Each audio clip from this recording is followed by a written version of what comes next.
Salut les gars, comment ça va? Ne fais donc pas cette tête-là, pour nous la guerre est finie. On va rentrer au pays.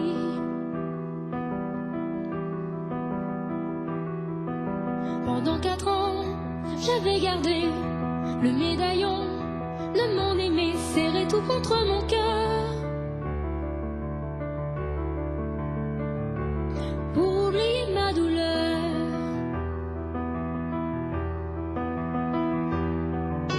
je pensais lui dire je t'aime à mourir, mais je ne peux plus sourire.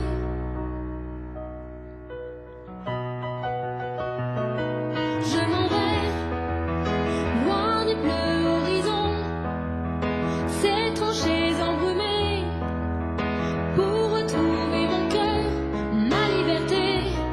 Je m'en vais, libre comme l'oiseau dont on ouvre la cage, mais n'a plus le courage de s'envoler, de se sauver.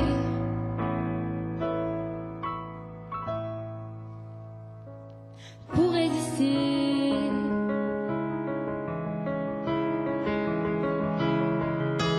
je voudrais lui dire que j'ai vu mourir des hommes en martyrs debout. Pour ce début de cérémonie, Les vents Elisabeth Chanet, donc pour l'inauguration de l'école élémentaire, va prendre la parole pour quelques petits mots d'accueil. Ensuite, monsieur le maire donc, prendra la parole pour une allocution. Et ensuite, nous dévoilerons la plaque à René Ferries. Elisabeth. Bonjour à toutes et à tous. L'école élémentaire est très honorée de débuter ses commémorations de la fin de la Première Guerre mondiale. Je suis très honorée effectivement d'être la directrice de cette école qui va porter le nom de René Ferries, donc d'un héros castinien de la Première Guerre mondiale. Et je remercie vivement l'équipe enseignante et moi-même remercions vivement la municipalité d'avoir choisi l'école pour débuter ces commémorations. Ça montre à quel point le lien est fort entre effectivement la municipalité castinienne et l'école élémentaire. La présence de vous tous ici, des familles, des autorités civiles et militaires, de ces personnes en tenue de poilus et tous les autres, les anciens directeurs et directrices de cette école, les enfants, ça montre à quel point ce devoir de mémoire est important et qui nous tient tous à cœur. Alors je vais adresser un message particulier à ces 150 enfants qui sont ici, parce que c'est quand même avant tout effectivement leur école dans laquelle ils effectuent leur scolarité du CP au CM2. Et je voudrais leur adresser un petit message. Pour le moment, vous êtes des enfants, vous allez vite devenir des jeunes hommes, des jeunes filles, puis plus tard des adultes. Peut-être que dans votre vie, vous serez amenés, vous aussi comme René Ferries, à accomplir des choses, de grandes choses, pour votre village, votre commune, votre ville, votre pays. C'est tout ce que je peux vous souhaiter de bien. Je vais laisser la parole à monsieur le maire. Pour l'ensemble du personnel en tenue, garde à vous. Bien, mesdames, messieurs, je suis déjà très heureux de vous voir si nombreux pour cette manifestation.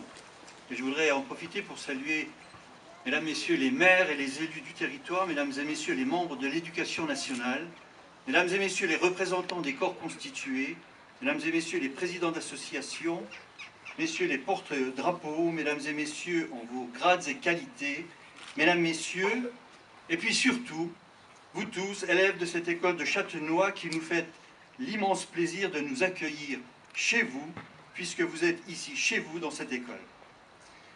Chers amis, je voudrais tout d'abord excuser monsieur l'inspecteur de l'Éducation nationale qui, retenu par d'autres obligations, n'a pu se joindre à nous et qui est représenté par madame Nelly Thomas. Excusez aussi monsieur Simon Leclerc, maire de Neufchâteau, président de la communauté de communes et vice-président du conseil départemental. C'est avec un très grand plaisir que je vous retrouve cet après-midi, tous réunis pour, en quelque sorte, sortir cet établissement scolaire d'une certaine forme d'anonymat. Bien présente sur notre commune depuis quelques décennies maintenant, grand nombre d'enfants sont passés dans ces classes où successivement le personnel enseignant leur a inculqué les notions nécessaires de l'apprentissage et du savoir, les conduisant promotion après promotion à rejoindre les bancs du collège, troisième maillon d'un cursus scolaire à même de les porter vers l'excellence. Il est donc totalement illusoire de penser qu'avec ou sans nom, l'établissement aurait pu avoir une quelconque influence sur les résultats scolaires des enfants. Pourquoi donc, me direz-vous, vouloir donner un nom à cet établissement? Eh bien, d'une part, par souci d'équité, car situé entre l'école maternelle Jean Viraud, homme politique, maire et vice-président du Conseil général, ayant marqué fortement de son empreinte le développement de la cité castinienne, et le collège Jean Rostand, écrivain, biologiste, historien des sciences et académicien, notre bonne vieille école primaire fait état de parents pauvres, de sans-famille, d'enfants abandonnés. D'autre part, il peut paraître important, comme cela s'applique à nous-mêmes, à travers notre nom et notre prénom, pour mieux nous différencier, d'attribuer à tel ou tel établissement, à telle ou telle construction, ou encore à telle ou telle réalisation, un nom qui permette de le démarquer d'une certaine uniformité au sein d'une même catégorie. Enfin, et vous l'avez compris, rattrapé par l'histoire, nous avons souhaité à Châtenois, à l'occasion des manifestations du centenaire de la victoire de 1918, mettre à l'honneur un Castinien dont les mérites étaient d'une certaine manière en lien étroit avec la Grande Guerre, mais aussi avec l'éducation nationale. Mes chers amis, je le dis avec gravité et conviction, à l'école se perpétue chaque jour l'œuvre de civilisation, où l'école républicaine transmet à chaque enfant un socle de valeurs dans une démarche édificatrice de la nation. Aussi, baptiser un établissement public, mais peut-être plus encore une école, lui donner un nom, relève d'une grande responsabilité. Que l'on nomme un enfant ou un édifice, l'acte et le sens restent les mêmes. Le nom ainsi acquis devient composante essentielle de l'identité. Aussi, s'agissant d'une école, lieu sacré au sens républicain du terme, nous devions agir avec une extrême délicatesse et surtout avec justesse. Notre responsabilité est donc importante, car le nom choisi doit constituer un motif de fierté, un repère et un modèle pour les enfants présents, comme pour ceux qui sont à venir. Ce nom doit aussi porter sur nos valeurs collectives, et ainsi permettre à toutes les générations de se reconnaître à travers lui dans une forme de consensus. C'est pour cette raison que le choix du conseil municipal a été soumis à l'approbation de l'équipe éducative qui a partagé notre choix. Permettez-moi donc maintenant, mesdames et messieurs, chers enfants, de vous présenter celui dont votre école va désormais porter le nom et qui n'est autre que René Ferrize.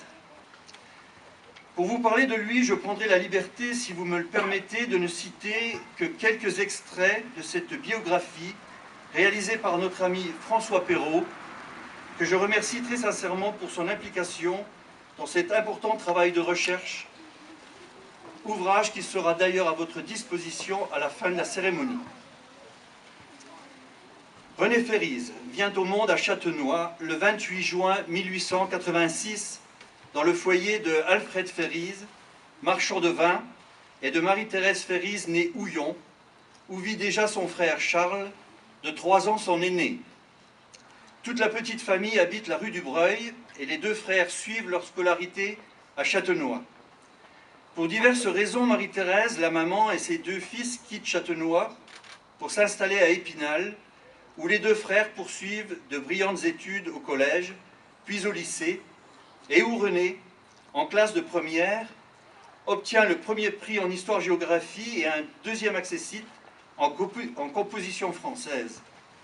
Il est reçu la même année au bac classique, première partie, avec mention très bien. Charles, l'aîné, étant reçu major de promotion au concours d'entrée à l'école d'Alfort, René, pour sa part, continue un brillant parcours, accumulant prix d'excellence et mentions, dont un très bien à sa 2e partie du baccalauréat. De 1904 à 1906, Il fréquente les classes préparatoires du lycée Henri IV à Paris et passe malheureusement sans succès le concours de l'école normale supérieure. 1906-1907. Il effectue son service militaire au 152e régiment d'infanterie à Gérardmer. À son retour, il intègre l'école normale supérieure et obtient sa licence d'histoire, géographie en 1908, ainsi que son diplôme d'études supérieures en 1909. Le 24 décembre 1908, il épouse à Paris Clémence Dumonson. 1908-1909, René Ferriz connaît une activité militante importante. Il est en effet à cette époque président de la Fédération républicaine des étudiants de France. 1910, René passe l'agrégation, mais il n'est pas reçu et donne alors quelques heures de cours au lycée Buffon, tout en continuant ses activités militantes. En 1911, il est reçu 12e à l'agrégation d'histoire-géographie. Il est nommé professeur d'histoire au lycée de Bastia. On ne connaît pas les circonstances de la nomination de René Ferriz à l'Institut Smolny de Saint-Pétersbourg. Cependant, en 1911, il figure sur la liste des enseignants de français de cette institution d'éducation de jeunes filles de la noblesse russe. Son contrat va jusqu'au 1er juin 1914. Parallèlement, il donne des cours dans un collège ainsi qu'à l'Institut français. Le 30 juillet 1914, la Russie et le 1er août, la France décrètent la mobilisation générale. Refusant la proposition de rester en Russie comme officier de réserve au grade de colonel, René Ferriz rejoint la France, où il est affecté en renfort au 46e régiment d'infanterie en Argonne, dans le secteur de Vauquois. En mars 1915, il y exerce en qualité d'adjudant et en mai, il est promu sous-lieutenant. Nous avons la chance de connaître la vie au front de René Ferriz grâce au témoignage de 2 de ses amis écrivains qui ont combattu à ses côtés. Je vous laisse le soin de découvrir dans la brochure ces témoignages éloquents qui ne manquent pas de souligner le caractère fougueux de l'homme, mais aussi ses idées, son courage, sa détermination qui l'ont conduit vers cette tragique journée du 21 juillet 1915. C'est Vildrac, l'un de ses compagnons, qui nous donne le récit le plus circonstancié de sa mort. Avant-hier, une compagnie en ligne, là-bas où nous étions, vers la côte 263, a reçu l'ordre d'attaquer. C'était une entreprise folle, mais il fallait exécuter l'ordre. Le commandant de la compagnie désignait un officier de métier, prétexta un malaise subit pour échapper à ce devoir. Alors on désigna la compagnie de Ferriz, et le peloton commandé par Ferriz reçut l'ordre de sortir le premier de la tranchée. À cette époque, une attaque en sortie de tranchée, c'était la condamnation à mort pour les premiers qui sortaient. Ferriz le savait bien, les hommes aussi.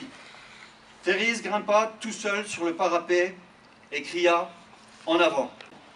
3 hommes sortirent alors, dont 2 engagés russes. Ferriz et eux tombèrent sous les balles, Ferriz recevant une balle dans la tête. Une partie seulement de sa section est ensuite sortie de la tranchée. 6 de ces hommes sont restés accrochés au fil de fer ennemi. Beaucoup de sang pour un piètre résultat. Ainsi mourut René Ferriz le 21 juillet 1915 à la côte 263 sur le territoire de la commune de Boureuil. Par ces mots, André Pézard, bouleversé, retrace brièvement ses obsèques. Clermont en Argonne, le 23 juillet 1915. Ce matin, nous avons enterré notre ami. On avait hésité de lui faire un service à la chapelle du vieil hospice. Mais André Rouchot, un de ses amis, est venu pour jouer pour Ferriz. Le général Valdan a prononcé les mots qu'il fallait sur la fosse.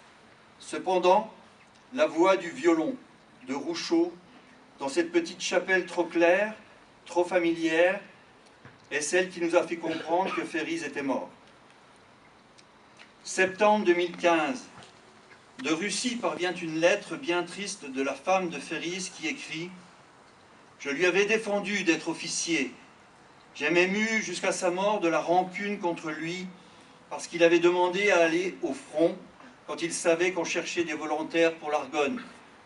L'Argonne, dont on disait textuellement dans l'illustration « Bien peu en reviendront ».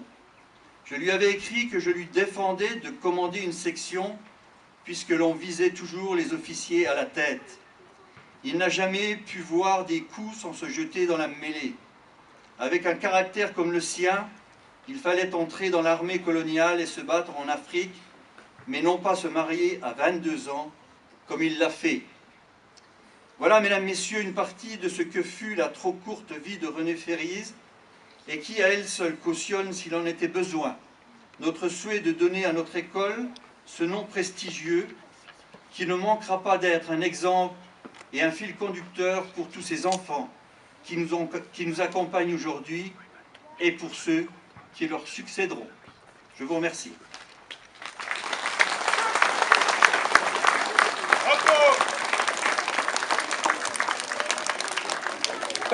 Bien, nous allons maintenant, avec les enfants, dévoiler la plaque, ainsi que l'envoi de ballon.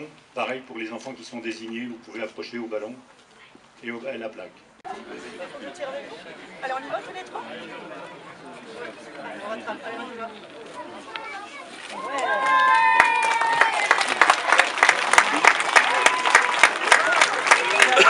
L'année dernière, les classes de Mesdames Antonio et Dupont sont donc allés avec leurs élèves à Verdun, ceux qui sont en CM2 cette année et les 6e, et ils sont allés donc se recueillir sur la tombe de René Férise au cimetière de Vauquois.